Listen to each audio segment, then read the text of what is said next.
बिस्मिल्लाहिर्रहमानिर्रहीम। मैं हूँ आपका मकसूद अहमद। अज तुहानू पंजाबी दे विच जिहड़ा ना असीं दस्सने अपने गाँव का कल्चर, अपने गाँव की सैर। देखो माशाअल्लाह साडा घर है ते ऐ ने जनाब, देखो आके मझां जिन्हों भैंसां कहंदे ने उर्दू च,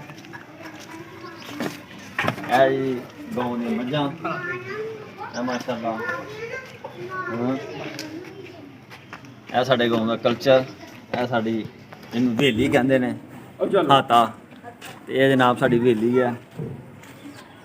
ਅਸੀਂ ਜਾ ਰਹੇ ਹਾਂ ਹੁਣ ਜਨਾਬ ਕਬਰਸਤਾਨ, ਤੇ ਤੁਹਾਨੂੰ ਸਾਰਾ ਦੱਸਣੇ ਆ। ਇਹ ਸਾਡੇ ਡੋਗੀ ਕੁੱਤੇ ਜਿਹਨੂੰ ਕਹਿੰਦੇ ਨੇ, ਤੇ ਇਹ ਦੇਖੋ ਪੱਠੇ ਕੁਤਰਨ ਵਾਲੀ ਮਸ਼ੀਨ। ਇਹ ਜਨਾਬ ਸਾਡੇ,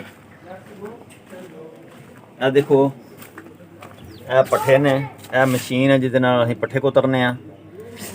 ਇਹ ਜਿਹੜਾ ਸਾਡਾ ਜਿਹਨੂੰ ਗੋਬਰ ਕਹਿੰਦੇ ਨੇ, ਗੋਹਾ, ਅਸੀਂ ਪੰਜਾਬੀ 'ਚ ਕਹਿੰਦੇ ਹਾਂ ਗੋਹਾ। ਇਹ ਦੇਖੋ ਇਹ ਲੱਗਾ ਹੋਇਆ। ਇਹ ਜਨਾਬ ਅਸੀਂ ਇਹਨੂੰ ਇਸਤੇਮਾਲ ਕਰਨੇ ਆ ਇੰਧਨ ਵਾਸਤੇ, ਅੱਗ ਵਾਸਤੇ ਜਿਹਨੂੰ ਅਸੀਂ ਕਹਿੰਦੇ ਆ। ਇਹ ਸਾਹਮਣੇ ਤੂੜੀ ਹੈ ਡੰਗਰਾਂ ਦੀ, ਜਿਨ੍ਹਾਂ ਨੂੰ ਅਸੀਂ, ਭੈਂਸਾਂ ਨੂੰ ਅਸੀਂ, ਮੱਝਾਂ ਨੂੰ ਅਸੀਂ ਉਹ ਚਾਰਾ ਜਿਹੜਾ ਪਾਉਂਦੇ ਆ, ਮਸਲਾਂ ਅਸੀਂ ਪੱਠੇ ਕਹਿੰਦੇ ਆ ਉਹਨੂੰ ਪੰਜਾਬੀ 'ਚ ਪੱਠੇ। ਇਹ ਜਨਾਬ ਸੁੱਕੀ ਤੂੜੀ ਹੈ, ਉਹ ਚਰੀ ਹੈ ਜਿਹੜੀ ਅਸੀਂ ਲੈ ਕੇ ਆਏ ਹਾਂ। ਤੇ ਜਨਾਬ ਇਹ ਅਸੀਂ ਜਿਹੜਾ ਨਾ ਇਹਨਾਂ ਨੂੰ ਪਾਉਂਦੇ ਹਾਂ। ਤੇ ਉਸ ਤੋਂ ਬਾਅਦ ਹੁਣ ਤੁਹਾਨੂੰ ਚੱਲੇ ਹਾਂ ਕਬਰਸਤਾਨ। ਤੇ ਕਬਰਸਤਾਨ 'ਚ ਸਾਡੇ ਵਾਲਿਦ ਸਾਹਿਬ ਵੀ ਫੌਤ ਹੋਏ ਨੇ, ਤੇ ਇਨਸ਼ਾਅੱਲਾ ਉੱਥੇ ਚੱਲਣੇ ਆ ਤੇ ਤੁਹਾਨੂੰ ਉੱਥੇ ਵੀ ਦੱਸਣੇ ਆ, ਰਸਤੇ 'ਚ ਵੀ ਤੁਹਾਨੂੰ ਜਿਹੜਾ ਸਾਰਾ ਕੁਝ ਦੱਸਣੇ ਆ। ਆਓ ਚੱਲੇ ਕਬਰਸਤਾਨ। ਲਓ ਜੀ, ਇਹ ਆ ਗਿਆ ਸਾਡਾ ਜਨਾਜ਼ਗਾਹ ਪਿੰਡ ਦਾ। ਆ ਦੇਖੋ ਸਾਹਮਣੇ ਇਹ ਜਨਾਜ਼ਗਾਹ। ਵੈਸੇ ਵੀ 9 ਮੁਹर्रम ਹੈ, ਤੇ 9 ਮੁਹर्रम ਦੀ ਨਿਸਬਤ ਦੇ ਨਾਲ ਅਸੀਂ ਅੱਜ ਜਨਾਜ਼ਗਾਹ 'ਚ ਆਏ ਹਾਂ, ਕਬਰਸਤਾਨ 'ਚ ਆਏ ਹਾਂ। ਤੇ ਇਹ ਕਬਰਸਤਾਨ 'ਚ ਸਾਰੇ ਮੁਸਲਮਾਨਾਂ ਨੂੰ 9-10 ਮੁਹर्रम ਮਨਾਉਣਾ ਚਾਹੀਦਾ। ਤੇ ਆ ਕੇ ਆਪਣੇ ਜੋ ਵਾਲदैन ਨੇ, ਜੋ ਜਿतने ਵੀ ਲੋਕ ਰਿਸ਼ਤੇਦਾਰ ਅਜ਼ੀਜ਼ ਜਿਹੜੇ ਫੌਤ ਹੋ ਗਏ ਵਿਚਾਰੇ, ਉਹਨਾਂ ਕੋਲ ਆਉਣਾ ਚਾਹੀਦਾ, ਦੁਆ ਖੈਰ ਕਰਨੀ ਚਾਹੀਦੀ ਹੈ। ਵੈਸੇ ਵੀ ਸਾਡਾ ਇਸਲਾਮੀ ਰੂਹ ਨਾਲ ਪਤਾ ਹੈ, ਚੱਲਦਾ ਕਿ ਪਿੱਛੋਂ ਕਿ ਇਹ ਜਨਾਬ ਕਰਨਾ ਚਾਹੀਦਾ। ਤੇ ਅਸੀਂ ਵੀ ਆਪਣੇ ਵਾਲਿਦ ਸਾਹਿਬ, ਵਾਲਿਦ ਮੁਹਤਰਮ ਫੌਤ ਹੋ ਗਏ ਨੇ, ਉਹਨਾਂ ਦੀ ਅਸੀਂ ਕਬਰ ਦੇ ਉੱਤੇ ਜਿਹੜਾ ਨਾ ਉਹ ਮਿੱਟੀ ਪਾਉਣ ਵਾਸਤੇ ਆਏ ਹਾਂ, ਨਾਲ ਫੁੱਲ ਚੜਾਉਂਦੇ ਹਾਂ। ਆਓ ਤੁਹਾਨੂੰ ਦੱਸਿਆ ਕਿਸ ਤਰ੍ਹਾਂ ਕਰ।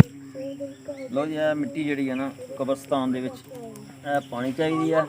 ਇਹ ਦੇਖੋ ਸਾਡਾ ਅੱਜ ਵੈਸੇ ਵੀ 9-10 ਮੁਹर्रम ਹੈ, ਤੇ ਇਹ ਅਸੀਂ ਜਿਹੜੀ ਮਿੱਟੀ 'ਤੇ ਪਾ ਰਹੇ ਹਾਂ ਕਬਰ 'ਤੇ। ਤੇ ਅੱਛੇ ਤਰੀਕੇ ਨਾਲ ਇਹਨੂੰ ਥੋੜ੍ਹਾ ਜਿਹਾ ਕਰਕੇ ਇਹਨੂੰ ਜਿਹੜਾ ਨਹੀਂ ਤੇ ਮਿੱਟੀ ਪਾਉਣੀ ਚਾਹੀਦੀ ਹੈ। ਮਿੱਟੀ ਪਾ ਕੇ ਤੇ ਅਸੀਂ ਇਨਸ਼ਾਅੱਲਾ ਹੁਣ ਫਾਤਿਹਾ ਖਾਨੀ ਪੜਾਂਗੇ, ਫਾਤਿਹਾ ਖਾਨੀ ਕਰਕੇ ਫੁੱਲ ਸ਼ੁੱਲ ਪਾਵਾਂਗੇ, ਤੇ ਫਿਰ ਇਨਸ਼ਾਅੱਲਾ ਜਿਹੜਾ ਨਾ ਵਾਪਸ ਘਰ ਨੂੰ ਜਾਵਾਂਗੇ।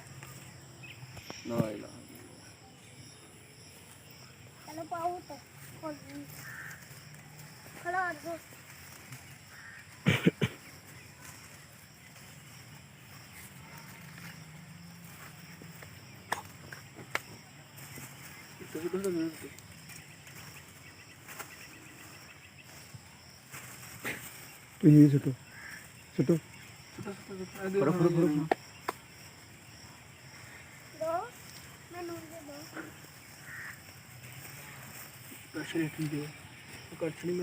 चलो बस ਇਹ ਦੇਖੋ ਜੀ ਕਬਰ ਤੇ ਮਾਸ਼ਾਅੱਲਾ ਬੱਚਿਆਂ ਨੇ ਵੀ ਸਾਰਿਆਂ ਨੇ, ਇਹਨਾਂ ਦੇ ਦਾਦਾ ਬੂ ਨੇ, ਮੇਰੇ ਵਾਲਿਦ ਸਾਹਿਬ ਨੇ ਫੁੱਲ ਪਾ ਦਿੱਤੇ ਨੇ। ਨਾਲ ਜਿਹੜੀਆਂ ਹੋਰ ਕਬਰਾਂ ਨੇ ਇਹਨਾਂ ਤੇ ਵੀ ਜਿਹੜਾ ਥੋੜ੍ਹਾ ਥੋੜ੍ਹਾ ਪਾ ਦੇਣਾ ਚਾਹੀਦਾ। ਇਹ ਦੇਖੋ ਇਹ ਮਾਸ਼ਾਅੱਲਾ ਸਾਡੇ ਪਿੰਡ ਦੀ ਕਬਰਸਤਾਨ ਹੈ। ਦੇਖੋ ਸਾਰੀ ਲੋਕਾਂ ਨੇ ਸਫਾਈ, ਔਰ ਸਾਰੇ ਲੋਕ ਕਬਰਸਤਾਨ 'ਚ ਪਿੰਡ 'ਚ ਆਉਂਦੇ ਨੇ ਤੇ ਸਾਰਾ ਜਨਾਬ ਇੱਥੇ ਕਰਕੇ ਜਾਂਦੇ ਨੇ ਸਫਾਈ ਸਫੂਈ, ਔਰ ਸਾਰੇ ਦੁਆ ਫਾਇਦਾ ਖਾਨੀ ਕਰਕੇ ਜਾਂਦੇ ਨੇ। ਸਾਨੂੰ ਸਾਰਿਆਂ ਨੂੰ 9-10 ਮੁਹर्रम ਨੂੰ ਚਾਹੀਦਾ ਕਿ ਕੰਮ ਕਰਨਾ, ਕਬਰਸਤਾਨ ਜਾਣਾ, ਫਾਇਦਾ ਖਾਨੀ ਕਰਨੀ ਚਾਹੀਦੀ ਆ। ਅੱਲਾਹ ਤਾਲਾ ਤੁਹਾਨੂੰ ਰੱਖੇ ਖੁਸ਼। ਅੱਲਾਹ ਹਾਫਿਜ਼।